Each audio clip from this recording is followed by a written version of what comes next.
বস্তুনিষ্ঠভাৱে আজিৰ দিনটো বিজেপিৰ বিৰুদ্ধে অসমীয়া মানুহে বিজেপিক হৰুৱাব খোজে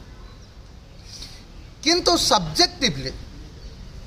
অৰ্থাৎ বিষয়নিষ্ঠভাৱে আমি কি কৰিছোঁ সাবজেক্টিভলি সংগঠন বা পাৰ্টি হিচাপে বিজেপি আমাতকৈ আগুৱাই আছে আমি oppositions are not prepared to fight against BJP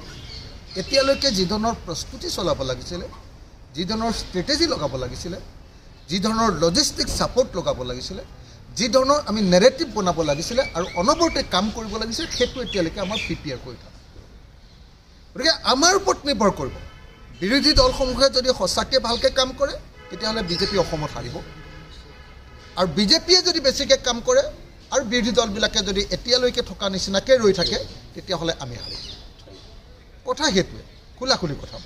মানে আসন বিতৰণটো আগতে হৈ যাব লাগিব যাতে সকলোৱে নিজে নিজে লাগি যায় মানে সঁচাকৈ যদি অসমত বিজেপিক হৰুৱাব লাগে কি কৰিব লাগে জানানে কি কৰিব লাগে মই ইতিমধ্যে আজি মানে আচলতে গৌৰৱ গগৈলৈও এখন চিঠি দিছোঁ কংগ্ৰেছৰ AICCলৈও মই এখন চিঠি দিছোঁ আমাৰ অল অপজিশ্যনছবিলাকলৈ মই এখন চিঠি দিছোঁ যে আমি সঁচাকৈ যদি 2026 জিকিব খোজোঁ আন সকলো কাম আমি বন্ধ কৰি দিব লাগে আমি আন সকলো কাম বন্ধ কৰিব লাগে আৰু 26ৰ কাৰণে বহি যাব লাগে মইতো কৈছোঁ যে দৰকাৰ হ'লে এদিন দুদিন তিনিদিন আমি একেৰাহে বহোঁ টিভিক মাতি নহয় নিজাববীয়াকৈ বহোঁ আৰু এইদৰে বহি আমি গোটেইখিনি ফাইনেল কৰি লওঁ একেলগতে নহয় কাইলৈ পৰহিলৈ 7 দিনৰ ভিতৰত 7 দিন 10 দিনৰ ভিতৰত আমি প্ৰস্তুত হ'ব লাগিব যে আমি কোনটো সমষ্টিত কোন পাৰ্টিয়ে ইলেকশ্যন খেলিম ইলেকশ্যন খেলাৰ যিখিনি মানুহ তেওঁলোকে ফিল্ডত গৈ 24 ঘণ্টা কাম কৰিব লাগিব ফিল্ডত কাম কৰিবৰ কাৰণে যিটো টীম বনাব লাগে তাৰ যিটো মেকানিজম মই ভিতৰৰ কথাখিনি আৰু নকওঁ আপোনালোকে সকলোৱে জানে সেই মেকানিজমটো তাত গঢ়ি উঠিব লাগিব তাত ফিল্ড লেভেলত আমাৰ কোঅৰ্ডিনেশ্যন অল পাৰ্টিৰ মাজত কোঅৰ্ডিনেশ্যন গঢ়ি উঠিব লাগিব coordination up to grassroot level এইটো হ'ব লাগিব আৰু তাৰ পাছত আমি একেলগতে লগ লাগি নেৰেটিভ বনাব লাগিব আৰু একদম যেটো কয় ষ্ট্ৰেটেজি মানে হ'ল এনেকুৱা বৰখামু কাঁড়ডাল একদম বিজেপিৰ বিৰুদ্ধে কেনেকৈ ধৰণে লৈ যাম সেইটো ঠিক কৰি ল'ব লাগিব যদি সেইটো কৰিব পাৰোঁ তেতিয়াহ'লে আমি বিজেপিক 2026ত হৰুৱাব পাৰিম আৰু যদি সেইটো কৰিব নোৱাৰোঁ গাঁওবুঢ়াৰ নিচিনাকৈ বহি থাকোঁ কাম নকৰি যে একদম মানে আৰামত থাকোঁ তেতিয়াহ'লে হাৰিম কথাটো সেইটো অসমৰ মানুহে বিজেপিক হৰুৱাটো বিচাৰিছে অসমৰ মানুহে বিজেপিৰ পৰা অসমৰ মানুহক পৰিত্ৰাণ দিয়াটো বিচাৰিছে অসমৰ মানুহে বিজেপিক বিদায় দিব খুজিছে অসমৰ মানুহে বুজি উঠিছে আপোনালোকে নিজেই চাওক আজি প্ৰত্যেকজন কৰ্মচাৰী আজি প্ৰতিবাদত আছে প্ৰত্যেকজন অসমত যিকোনো সময়তে যাওক কোনোবা এটা ডিপাৰ্টমেণ্টৰ কোনোবা কৰ্মচাৰীয়ে আন্দোলন কৰি আছে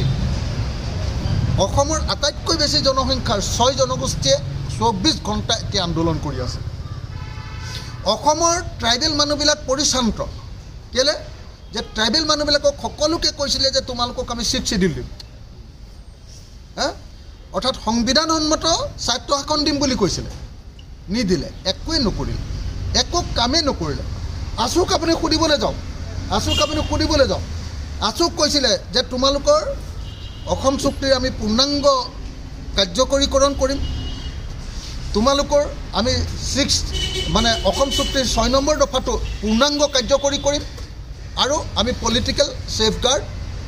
কনষ্টিটিউচনেল সেফগাৰ্ড দিম এটা কামো নকৰিলে আপোনালোকে নিজে চাওক